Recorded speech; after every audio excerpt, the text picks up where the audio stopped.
you study a piece of music as an intermediate or elementary student of piano, you're working on improving certain parts of piano technique and musicianship that particular piece demands from you, like how to separate your melody from the accompaniment, how to have a big and rich sound, or how to phrase better.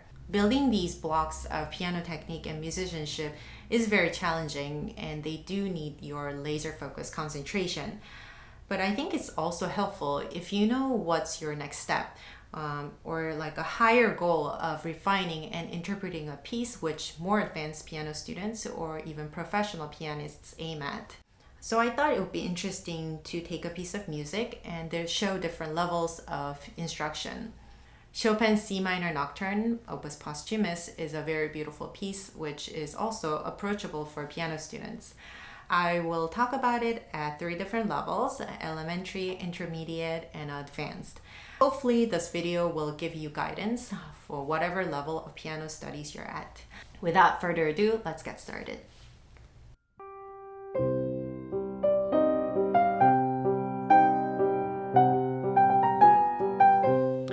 If you're a student who has been playing the piano for a number of years, I think this nocturne may be a good introduction to Chopin for you. He wrote over 20 nocturnes, which you can guess from the name are pieces evocative of the night. They're slow, melancholy, and very lyrical. The right hand usually has the melody, and the left hand has the accompaniment. Chopin was one of the best composers of melodies, and if you do nothing else in playing Chopin, you need to be able to separate the melody from the accompaniment.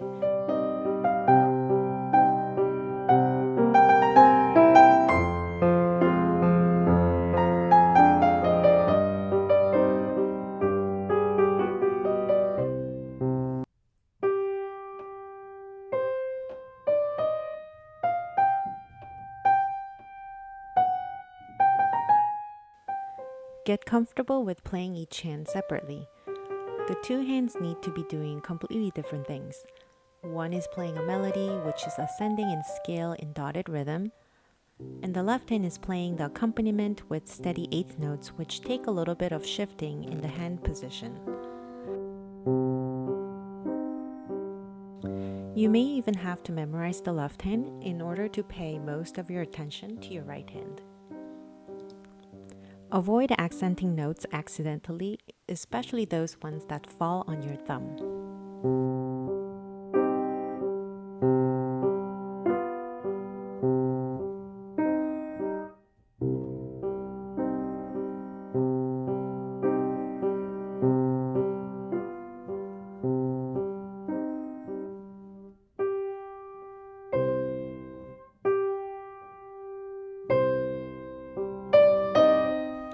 When you're comfortable playing each hand separately, try putting hands together and exaggerating the difference in the dynamics. Think of playing forte for the right hand and pianissimo, maybe pianissimo for the left hand. Close your eyes and listen to the balance. You can hear much better and focus better when you have your eyes closed. You will have to exaggerate this balance between the 2 hands more than you think is enough for the listener to really be engaged in this beautiful melody.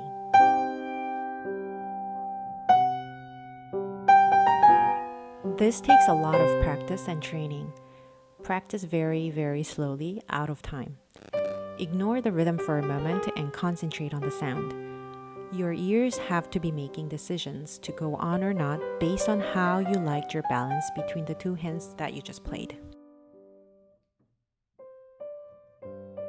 There are lots of flourishes in the right hand in this nocturne. You do have to know how fast these go in relation to the left hand, but don't worry about getting the exact proportions right when you play or even when you practice, because that will sound unnatural.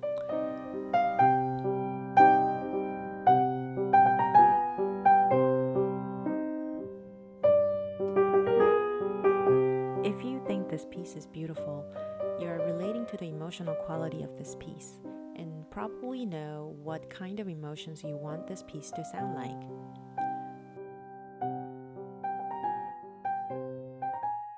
It begins in the key of C minor and has a bit of sad and despondent emotional quality.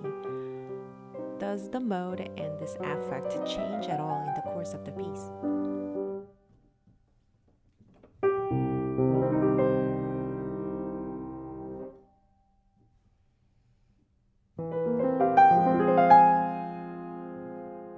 The answer is yes. There is a temporary shift to A flat major at measure 29.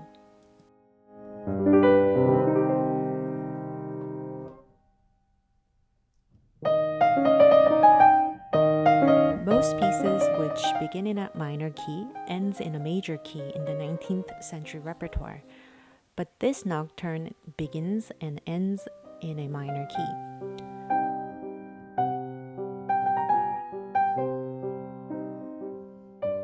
Even if you do not have the musical and technical skills to express the changes in the emotional quality of music yet, just being aware of it and thinking these emotions while you practice and play will make a difference in how you sound.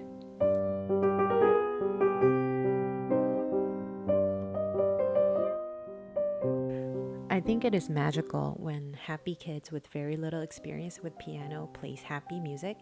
It really sounds happy even though the little pianist may not know what really makes the music sound happy. As a beginner pianist, keep working on small details which may seem tedious and time-consuming, but know that the time you spend is ultimately to express and move emotions.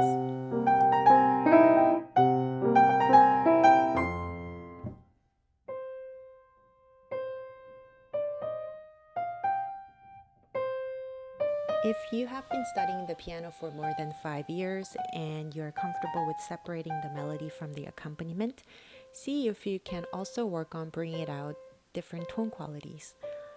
Use flat fingers for the right hand's melody.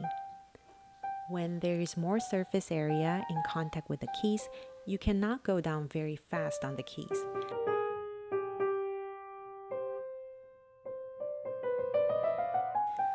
Here I am playing the notes with more curved fingers, which make them go down very quickly. It sounds stiff and each note sounds disconnected from the next one, rather than making a smooth line. Even though it takes no more than a few ounces to press the keys, think that your fingers are very heavy and each finger is making an impression on thick clay. I believe how you physically move your fingers affects how you hear between the notes.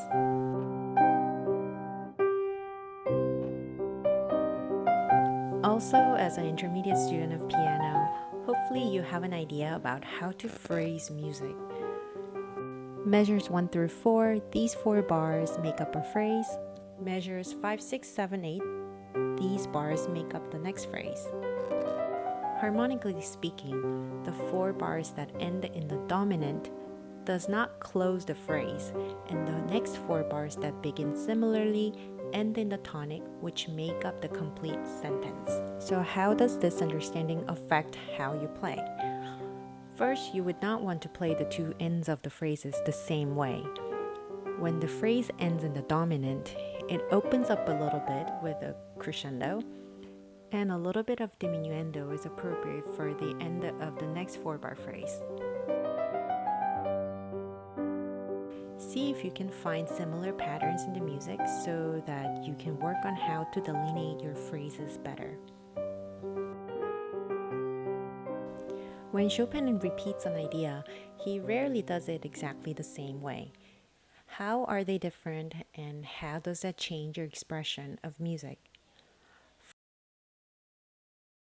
At measure 9, the same melody should be played pianissimo. Since you need room to go down in volume, you need to plan for it and not start too intimately in the beginning.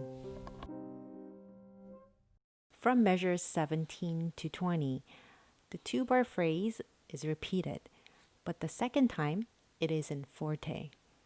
Rather than just making it louder, think of the emotional intensity of saying something, and then sing it more earnestly the second time.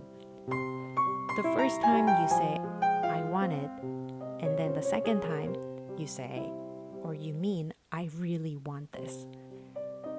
As you get more and more advanced with executing the expressive markings on the music, you also want to think about how to communicate these emotions, the changes of emotions with your listeners.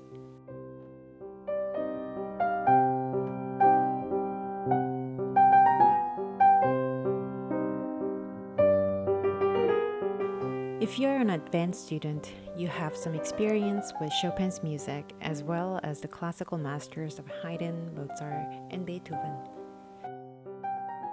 You understand that with the instrument piano, we are always working with illusions.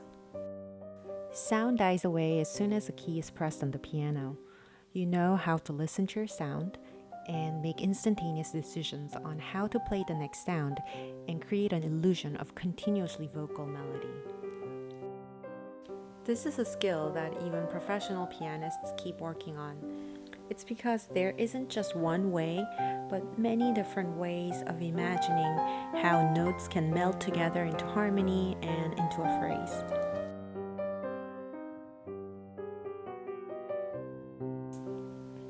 For example, the high C at measure 14 is sustained for 2 beats and a quarter, and descends down in scale.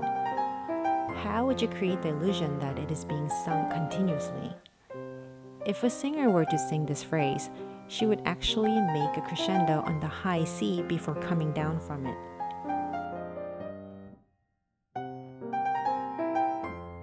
But with our instrument, once we play the note, we're not able to do anything with it. So how do we create the illusion that the note is maintaining its volume or intensity? Part of the answer is in the left hand. Your left hand should come up a little bit in volume to support and sustain the high C. Also, move through it rather than being stuck at any point. But I make up for this time by taking a little bit of time on B flat and A flat. Try singing through this melody with your best effort to make it beautiful and expressive, and you will hear what sounds natural and unnatural. And remember that what feels good physically does not necessarily produce the most beautiful results. It is difficult at first, but as you get more and more advanced in your studies, your ears will be the sole guide to how you use your body and your fingers. There are several ways you can break up phrases unintentionally. The most common way is by accidentally accenting notes. Once you have learned the music, you really have to forget about those bar lines.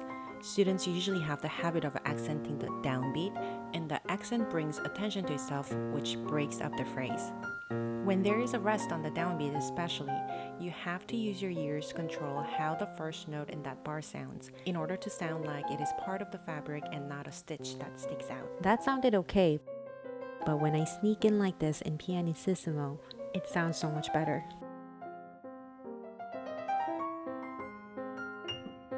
If you just thought about the dynamics like forte, piano, and pianissimo as the main guide to landscaping music as an intermediate student, now think more of colors and shades of different colors. Forte is never the same sound in different places. It can be forceful, it can be grand, it can sound happy as well as tragic. And the dynamic piano can sound like a dozen different shades of yellow, blue, green, or whatever color. Here you have a chance to make a beautiful color change on the same note. The A flat that ends the phrase begins the next phrase. Really listen carefully to how that note subsides and play the next A flat even more softly.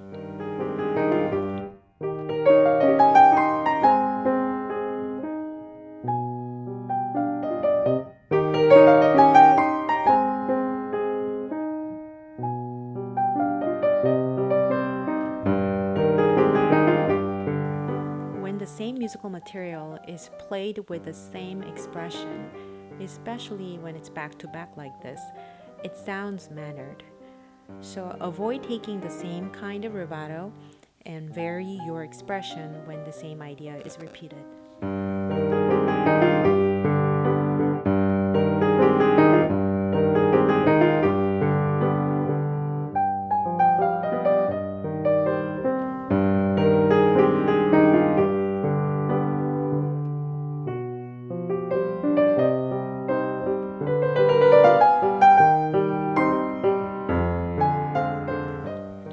Also, how do you view the structure of the piece, and how does this relate to the expression and the flow of music? Usually, nocturnes are in the A-B-A form, where the theme comes back at the end of the piece in a more ornate form.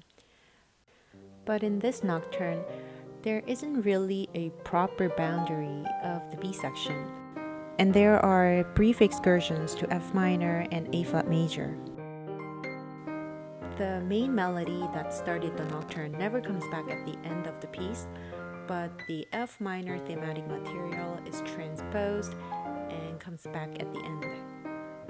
It sort of ends just before where I could expect the return of the A section, which leaves a feeling of ending in mid-thought.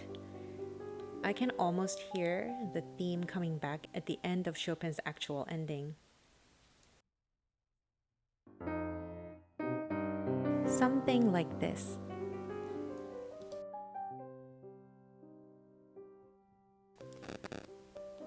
Form and content are inseparable.